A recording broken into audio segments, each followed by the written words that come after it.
You wrote the history of Wi-Fi. I mean, you proved it. Why should I care about troubleshooting at all? Then you go ahead and you deploy and Cisco, no, I hate Ford looked at us and said, we're not going to buy this product. I'll tell you some of the challenges I've had recently as well. Sounds so familiar. Murphy's Law indeed. All right, good afternoon. Good to see you back. We are here again with the second episode with the legendary Fred Niehaus. And of course, I'm here with Sophia. Glad to see you again, Sophia. How are you doing?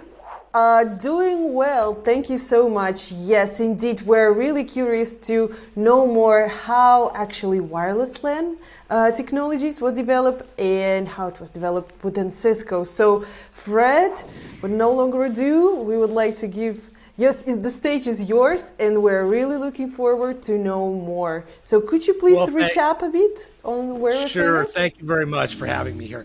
Yeah, so in the previous session, we talked about pre-Wi-Fi, how Wi-Fi came about. Took you all the way up to 802.11, A, B, and G, up to 54 megabits and all of that. And in that process, while we were going there, we acquired several companies along the way to help us better do Wi-Fi. Cisco is a leader in innovation, and whether we innovate it or assimilate it, we get it, because our customers need that innovation, right? So along about, I left you explaining how antennas work and how that in ABG had one radio, yep, two antennas. With .11n, products came about, it seemed to be easier to throw money at the problem. So now what we do is we put a radio on every antenna. So now if there's a problem, I just hear it, right? Yeah. So with that, we needed better Wi-Fi, more radios, more antennas, hear everything, not have any skips or fades, and we needed central management. There was a talk about fat APs versus thin APs back in those days. I remember. And what they were basically saying was, I want a single glass pane view of everything. I don't want to have to telnet or browse into each AP. So with that, we ended up, acquiring a company. You may remember their name. Can you think of it? I would say the early 2000s, the controller, there was Symbol had the Symbol controller, and there was another company that was actually leading the industry. Yeah, there was a company. Yeah, Airspace is right. So we acquired Airspace, and when Cisco acquires a company, and this is my opinion, it's not good or bad. When Cisco acquires a company, it's like, put them on the boat and let them run it for a while, and if they hit ground, we'll pick them back up. So we got, Airspace came in. They had their own line of APs because they were running with controller base. AP1000. I remember the AP1000. Yeah. Our engineers had patents all over the place for controllers, but we couldn't develop them because we were too busy doing what we were doing. So we acquired Airspace, brought them on. Their APs were running VxWorks. We looked at this like, okay, we just acquired a company that makes the damn thing we jettisoned, right? But anyway, they brought a lot of value. They were able to bring in that controller base, single pane of glass, the whole thing. They brought a lot of value to it. As they took off, we needed other companies because .11n was the next way. Remember I said radios on every antenna, everything like that. Mm-hmm. So .11n ushered in spectrum intelligence. We had to know interference at that time. We had to, because you can't just switch an antenna. Now you got to know, is there noises out there, sources, problems. So we acquired a company called Cognio. Yeah, okay. And yep. Cognio is where Jim Florwick came from, if you remember. And we integrate their chipsets and stuff into our APs.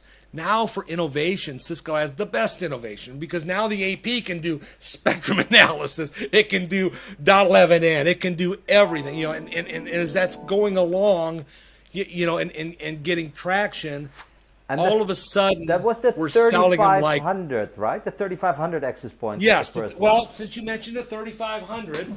Here, we won a Cisco Pioneer Award for the 3500, and there's John Chambers' signature on that. Nice. And So we won a Pioneer Award for that. We've won. Cisco has more Pioneer Awards than any other BU they've ever acquired. Right? I mean the Chuck Robbins when we did the hyperlocation AP and he signed that one. Matt Silverman was presenting. He made a comment. He made a comment. He said, "If you want a Pioneer Award, he said you ought to work for those guys in Richfield, Ohio." So the original Aeronet team and all the great people in San Jose and down in Richardson, Texas, and in India. I mean, we have all of this innovation coming from all over the globe, making the very, very best products, right? And that was around 2008 or so. And that was when we got to $1 billion. Wow. Okay.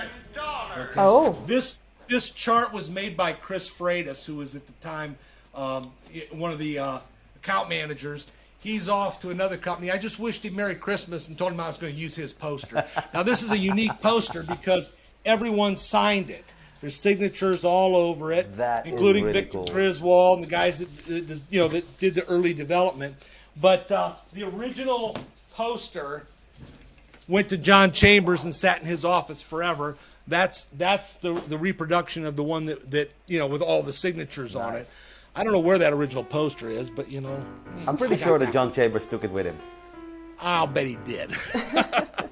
So anyway, to put a bow on this whole thing, we've done spectrum intelligence. We've done hyperlocation, find you exactly where you are. We've shrunk APs. When you look at an access point, like a 4800 like this, and you've got smaller APs that do, Bluetooth and spectrum intelligence, other different APs do different things. So we've got them in all different sizes, all different shapes. Pretty much anything you want to do, we can pick off or do, right? And but so the hyperlocation was a huge deal for the 4800. That was total Cisco innovation. Nobody had anything that could even touch it, right? We even made, and no one's seen this one because I'm the only one in the world that has one probably. This was a Wi-Fi 6 AP that was going to have hyperlocation in it. It's a proto. It's a proto that never came to life. Okay. Why? Because you can make the best things in the world, but if you don't have them today, there's an old saying, SWAT, sell what's available today, right? If you can't come to market quick with something, and people wanted to come to market with, something that was a lot smaller, than the AP. So we came out with a whole line of .11 AX APs, and the 9115, 9120. The smaller ones, all these different APs. And that became the driving thing. The driving force was to get us to market with a rockin' Wi-Fi 6 AP. Now, remember the story I said about that WECA and all that, changing it to Wi-Fi? Yeah. Well, they got to thinking about that, and they thought, most people don't understand. I thought I had a slide on. Anyway, most people don't understand .11ax, .11ab. But they understand 3G and 4G and 5G, don't they? Yeah. So since Wi-Fi 6 has everything 5G has in it and more built into it, okay, let's call it Wi-Fi 6, and then and AC is backdated. AC is Wi-Fi 5. So now, are you running Wi-Fi 5 or are you running Wi-Fi 6? That's a whole lot better than saying I run 802. It's another way to get off of that technical ease and get into something people understand. Yeah. So that's basically Wi-Fi in a nutshell. Along the middle of that project, Cisco decided to get out of client cards because it just didn't make sense to make a card that slid in a notebook that ran Linux and hell, there was even OS2 around, people wanting weird OSs that don't exist anymore.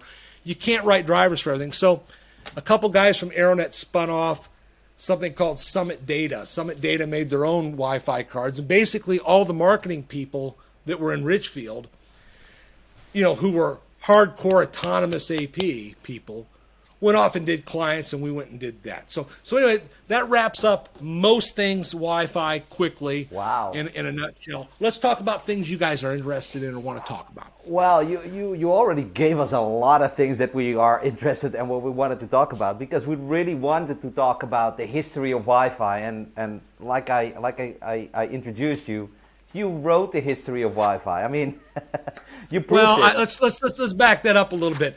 I didn't invent Wi-Fi. I just put the diaper on it and bottle fed it and sent it to college. And I'm the guy. If I could take credit for anything, I'll tell you that I'll take credit for having probably trained more people in Wi-Fi than anybody else. You have two of your students here.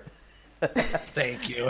I mean, but most of those students have far exceeded my capacity in many ways, but that's the thing. And I'll tell you a funny little story. When I started at Cisco first, I didn't have a CCIE. I still don't, I didn't have a lot of the education in the switch route and other things that were needed. Mm-hmm. Right. I mean, because, Cisco is the whole world. It's the ball. It's not just, you can't be the great dentist that does only the back molar. You have to know it all. Right. Yeah.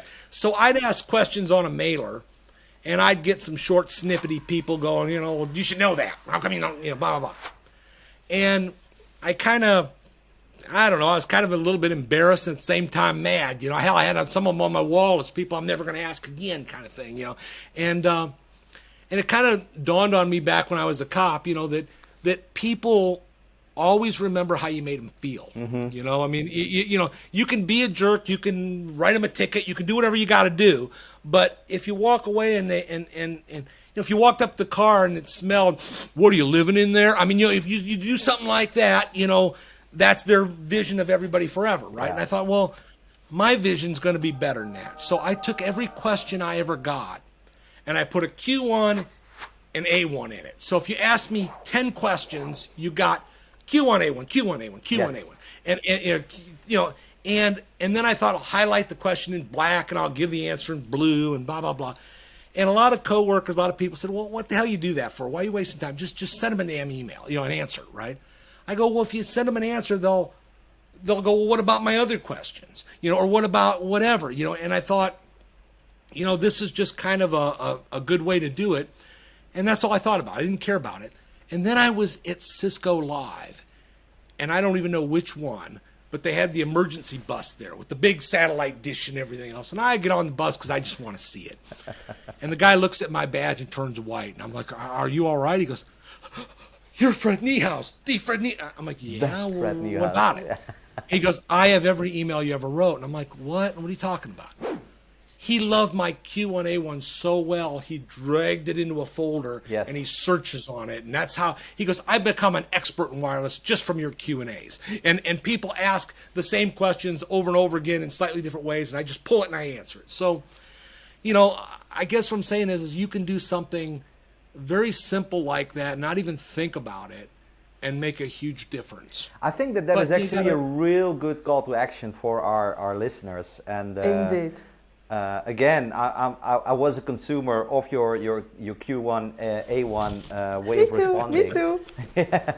And it's so helpful, and that would be my recommendation for our listeners.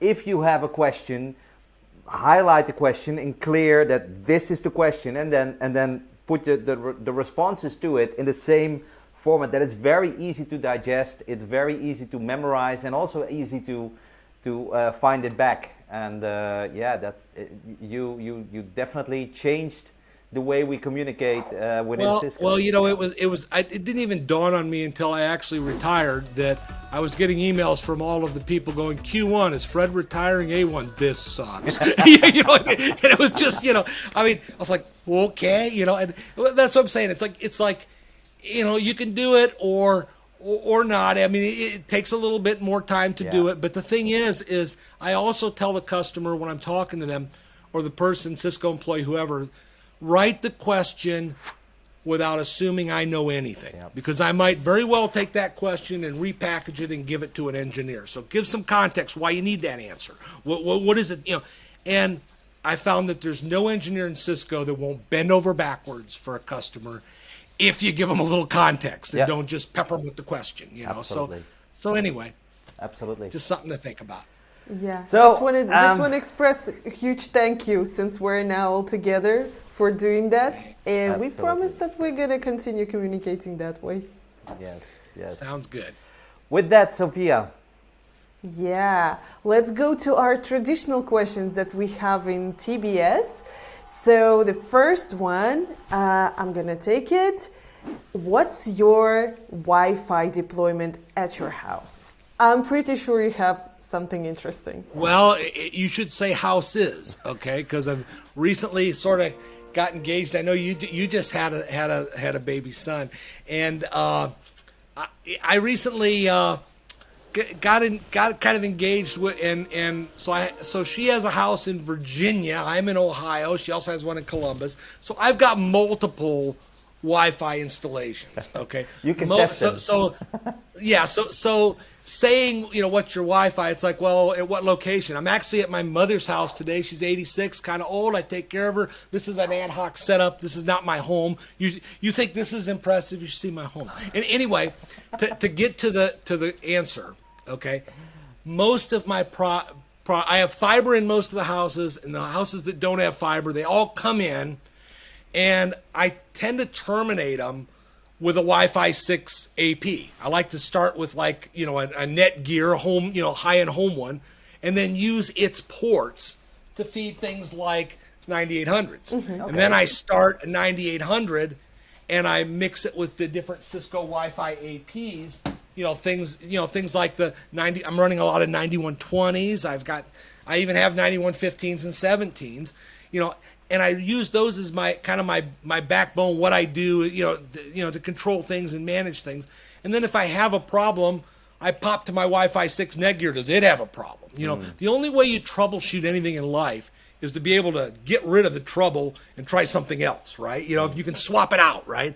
So, the only time I really have a problem is if I have an ISP issue or I have a problem with that damn home Netgear one. But it's a Netgear Nighthawk Wi-Fi 6 AP comes in. Then the rest is Cisco through and through, and works out really well. Don't have any problems. In fact, my backyard, I have two things that's unique to I've got Ethernet to my barn in the backyard, and I have a Cisco 6 dBi patch on the barn, Cool. which covers the entire backyard. Nice. Okay. Nice. And then I have an AP like this one, okay? It's only 11 That's megabit. Stone Age. Listen to me. I have it in a small box that I sprayed expansion foam in. Because remember, we don't have vent holes. Things That is run, not a best right? practice, is that? That's not a recommendation, No, it's right? not. Okay. It's not. But here's the thing. I put it in there, and I duct taped one or strapped one to a boat dock where water hits it, and I have one on my tower at my house that feeds older people on the street that do genealogy and stuff, right? I put that AP up there back in 2005 or 3 or whatever, and it's never died. Wow. It's still running. It's a testament to some of the stuff that we made in Richfield. We made things that don't fail. I had a history of pouring water and throwing them and all that. Well, all that nonsense was because I wanted to stress that we make products that don't fail, because if you don't do that, and you have if you're a tire plant and the robots are moving the tires and the thing dies, you don't have time to go up on the ceiling. You can't fix it. It's got to just not fail, right? And it's hard to make a product that never fails and at the same time make it competitive and cost effective. I mean, we've done some cutbacks on things that I wouldn't have done, but you just had to because of, time to market and to be competitive and et cetera, But I still think we make probably the very best products there are. We acquired along that way, Meraki, and we're working with them now as well to, the original Aeronet team, Meraki. Everybody is in concert Yes. to make the very best products for our customers that we can. So, we're coming to the last question, and I am 100% sure that you have 1,000 stories on this.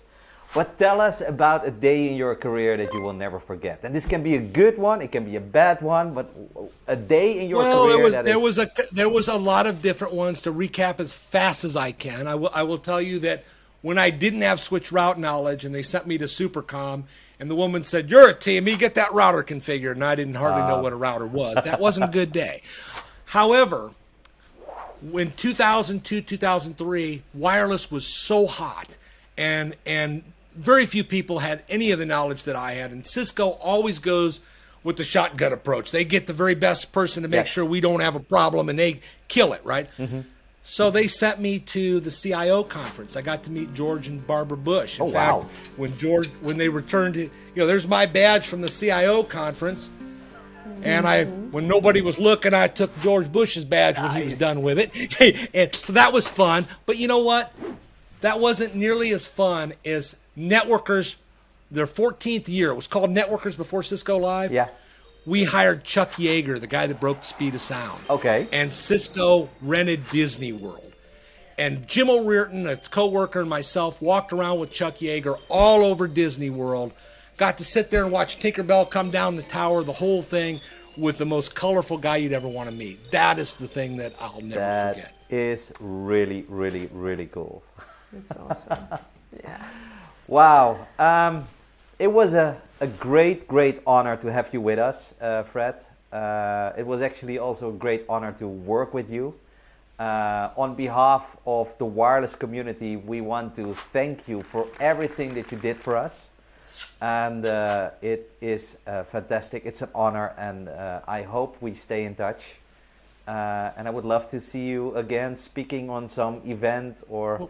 Well, thank you so much. I've taken a break because, like I said, I'm kind of taking care of my mom. There's only a window you have in life where you have to do the needful, right? So, I may reinvent myself, come into something down the road. Who knows? I've always been Fred N, right? Fred N at Cisco. Now it's Fred N at Gmail. It's Fred N at fredn.com.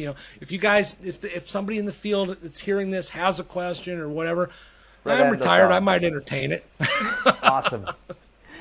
Thank you so much, Fred. Thank you so much for joining today. It was a great honor.